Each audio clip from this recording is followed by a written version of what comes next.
All right, guys. Our next guest was originally supposed to fight at UFC 205 against Rashad Evans. Left without an opponent. The UFC moved the fight to UFC 206, where it fell apart once again. However, all is right with the world as he is now fighting Kelvin Gastelum at UFC 206 as the last-minute opponent. The man with possibly one of the longest training camps to date, a deadly weapon when he's not fighting. He's hunting Hitler. Tim Kennedy, welcome back to Submission Radio.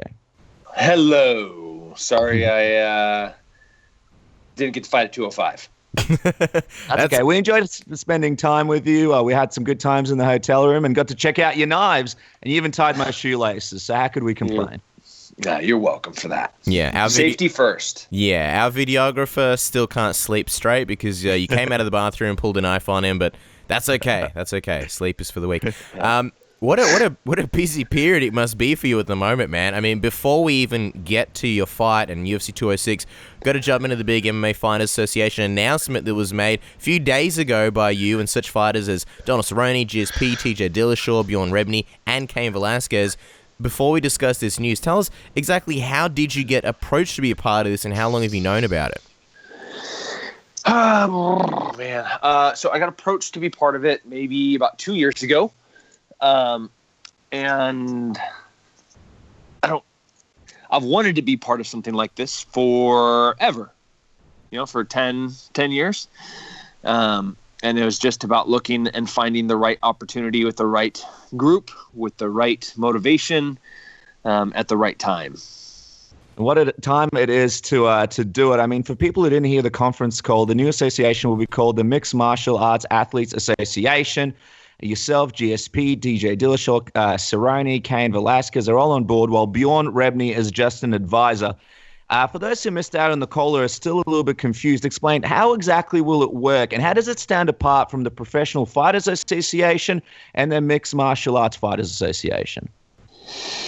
I think the biggest difference is the group, the team, the panel that has been put together to make sure that this is executed at the highest level for the right reasons. Our goal, our mission is to be able to provide protection and compensation for the athletes. It's not to line our pockets. It's not to get an easy buck from money that might be sitting there from the UFC's recent sale. This is to protect athletes and to protect athletes that have fought, that are currently fighting, and that will in the future fight. So, in one day after the announcement, we garnered more, in the analytics strategically, like the size of the website, the amount of people that visited, the new followers that we have on our Twitter page, or like the number of fighters that we have that are part of the association, in one day surpassed all of the other efforts combined for their entirety of existence. Wow. So, the question is like, why aren't you part of the Fighters Association, or, a litigation of a class action lawsuit that has been around for 5 years now, 4 years. This is about changing and making a difference now and then moving forward. So like this isn't something that's going to be that we're going to wait around for 5 years to hopefully get an out of court settlement to, or even go in and face, the UFC in court. That's not what's happening here. We are here to gather all of the athletes together, understand what their voice is, understand how powerful their voice is, and then affect change positively, so that fighters aren't living in poverty with broken bodies and broken brains. I mean, with these sort of beginning stages, and we really wanted to ask you this because a lot of fighters have come out, and I think majority of fighters are super excited about this. Some fighters have come out and said, look, I wish there was more information about what's happening. With these sort of beginning stages, what are the main goals for the association to achieve, and how soon could we start seeing these differences being implemented? Obviously, you're saying you want to take action immediately. What is sort of the rough timeline for when we might see the first sort of, something you can point to and say, hey, this is changed. We did this right now. So the first goal is to, and what we will be doing over the course of the next 6 weeks, is every week we'll be announcing not a new batch of supporters, but the group of fighters that have aligned with the Mixed Martial Arts Athletes Association. We already have. I have literally hundreds of more people I need to return calls from yesterday. Text messages, Twitter direct messages, emails. I'm in fight camp. I'm 11, 12 days away from my fight. So, some of those calls are going to happen after my fight. Some of those calls I'm handing off to other board members. But in one day, I'm supposed to pretty much call back or contact 100+ UFC athletes that are saying, "Hey, I want to be part of this." So what you're going to see over the course of the next 6 weeks is attention to who these athletes are, what their stories are, why they want to be part of this. You're also going to see stories of retired fighters or fighters that are in the twilight of their career that are looking, bleakly at what their future looks like. Guys that are hurt, guys that are broken, guys that are damaged. If you look at the Don Fries and the Mark Colemans, it's a scary, sad thing. It's something that we don't want to look at. It's things that fans don't want to see or talk about. Let's just watch what happens in the octagon, on next Saturday night. I love the sport. I love the fight. I love the thrill and the excitement of it. But we need to be realistic and understand the repercussions of what the sport does to the humans that are in the octagon at the time and what it does to their body and their brains in the future. Now, Tim, people have been a little bit skeptical about Bjorn Rebney being a part of the project, even as an advisor, due to some negative rumors surrounding him from how difficult he was to deal with back in his time in Bellator.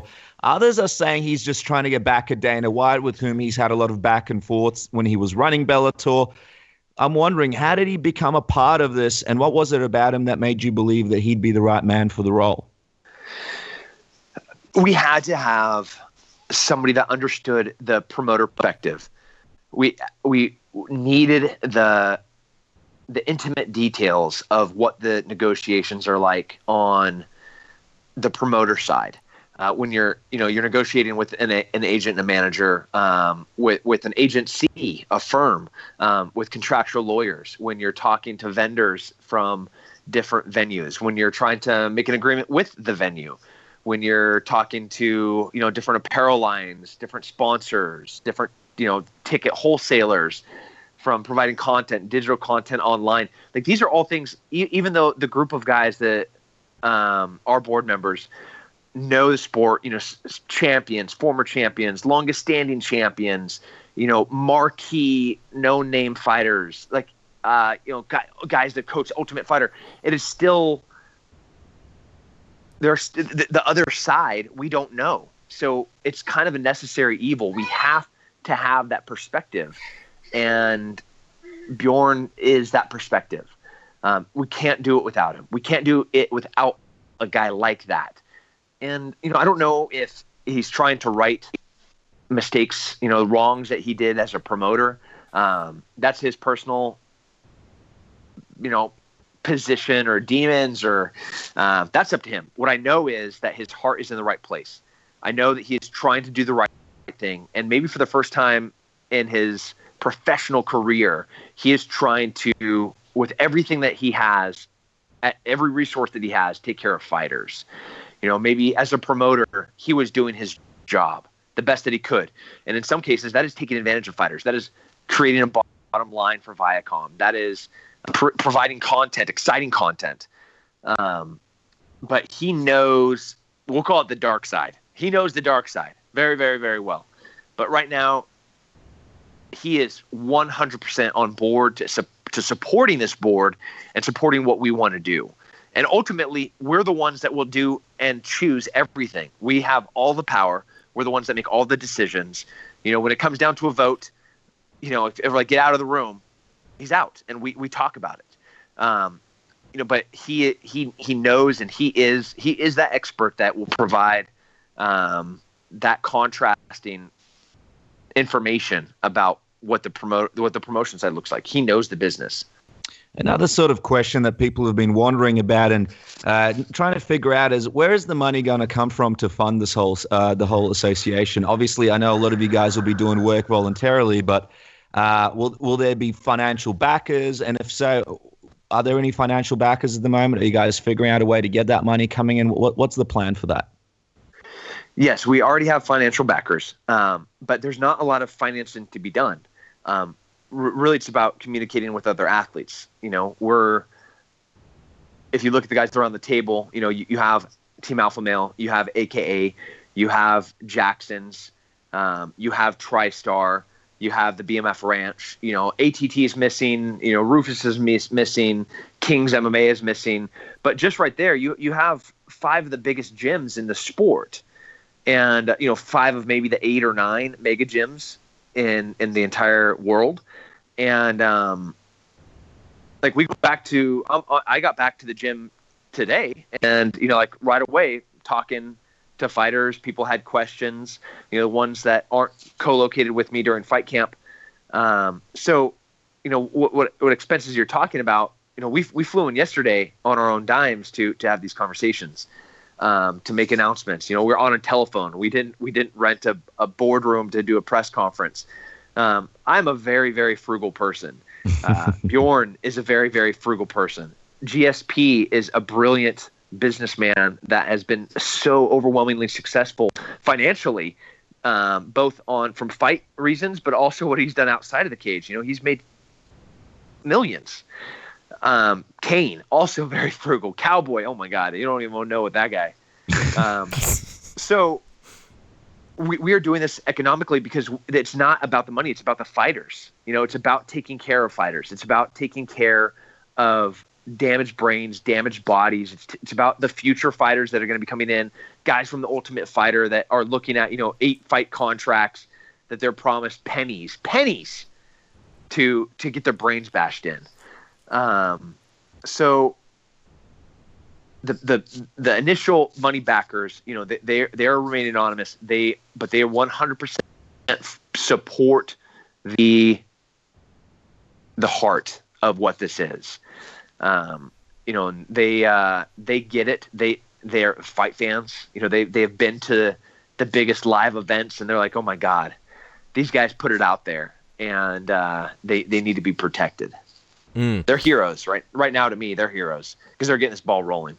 For sure. And I mean, on that note of getting the ball rolling, you look, one of the things that stands out about this association compared to the others is you have these massive marquee names, guys who have been really successful in the sport, and it's kind of the guys that you really need to head and front this kind of thing. But I'm wondering, how does it end up that you've got these, 5 big names, yourself and Cain and TJ and GSP and Cowboy? Like, was it Bjorn that came up to you guys? Because he sounds like a guy who's sort of, he's an advisor. And on the phone call, you sort of seemed like you were leading it in a lot of ways. Who sort of came up with the idea and said, hey, guys, let's sort of do this? Who was it that took the initiative and sort of got all of you guys together? I don't. There's not even a single person. Like Cain wanted this, TJ wanted this, Cowboy wanted this, I wanted this. And there's like 20, 30 other people that were already on board fighter wise that wanted to be part of it. So we had to pick kind of people that were strategically located, in what gyms they trained at, where they were in their careers. We didn't want everybody to be active fighters. We didn't want everybody to be champions. We didn't want it had to be what we thought to be a good representation of the athletes, and then also, and this, I'm not bad mouthing the UFC, but we also had to have guys that had nothing to lose. You can't hurt GSP. Cowboy's courage in the cage and how he has competed, from fighting 27 times in a year to stepping in on 2 days' notice to fighting up weight classes to down weight classes.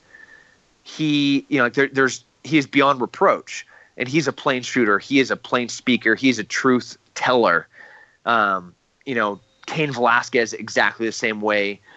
My life financially exists outside of the UFC. I fight because I want to be a champion, and so that group of guys are successful outside of MMA as well, from TV shows to commercials, with massive social reach, that having the right guys at the right time for the right reasons took some finagling, but strategically, those the current 5 board members were picked for all of those reasons. Let's discuss what happens if the UFC decide to completely ignore your request as an association. I mean, during the conference call, Bjorn mentioned the possibility of a labor strike. Is there any kind of chance that we could see a strike happen one day in the future if the association isn't taken seriously? I saw like a bunch of bait click articles that populated immediately after he talked about it, and that's not what he said. He said, in industries like ours, the worst fear in the world is labor, is the people, and in this case, it's the fighters and the athletes. So no, we were not threatening. We weren't even hinting at that. That is not what this is whatsoever. That is their worst fear, as it has been for baseball and basketball and football and freaking soccer. Like this is that is their worst fear. So those cards aren't even being discussed at any level with any board member right now. Like I promise. Like we haven't been like, oh yeah, collectively, let's all get all the marquee names here. That's not mentioned right now. Our focus is to build the momentum to be able to positively affect change financially and protection for the athletes. And we have a very clear plan about how that's going to happen. I mean, one of the things GSP spoke about and brought up was the fact that a lot of agents and fighters will be threatened by the UFC. We've got to ask, have you had any kind of conversations with the UFC since? Have they reached out to you? Have they said anything? And are you expecting to have some when you fight at UFC 206? You mean in the past 22 hours? Yeah. No. When nobody's talked to anybody, we all flew home to our respective fight camps and got back to fight camp. And that's like, that's it. I'm fighting at UFC 206. So I've already done 2 workouts. I have a 3rd workout here in about 3 hours. And I'm just trying to recover between those workouts. So I haven't been getting on the phone to anybody yet. Just curious, because a lot of people are wondering, what about the fighters outside the UFC, the fighters in Bellator, World Series of Fighting, or the fighters who had fought in the UFC previously?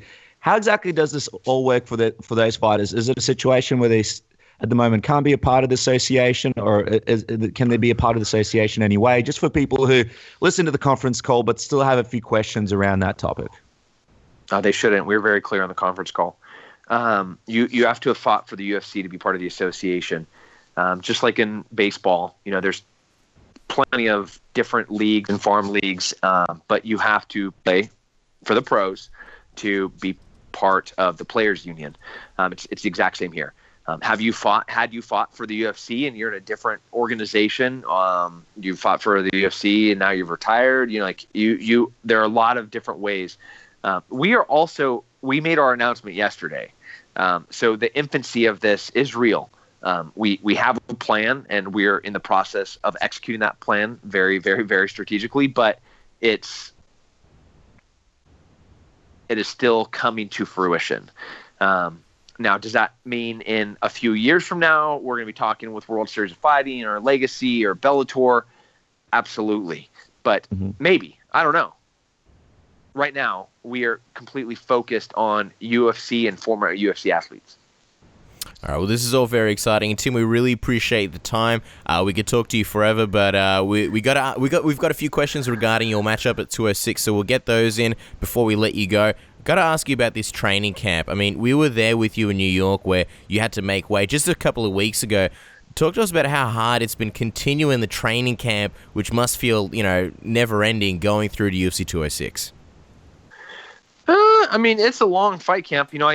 After the fight fell through in New York, I pretty much moved immediately into, they were insinuating that I would be fighting at UFC 206.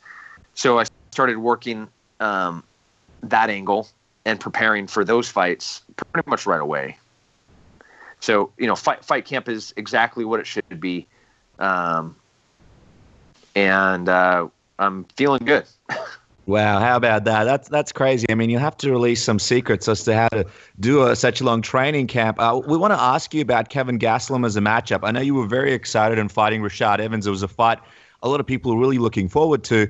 What was your reaction when you found out you'd be fighting Gastelum instead, who is a well-known fighter, a tough fighter, but not really someone who's held in high regard in the middleweight division, primarily because he fights in the welterweight division? What did you think when the UFC gave you him as the last-second opponent switch?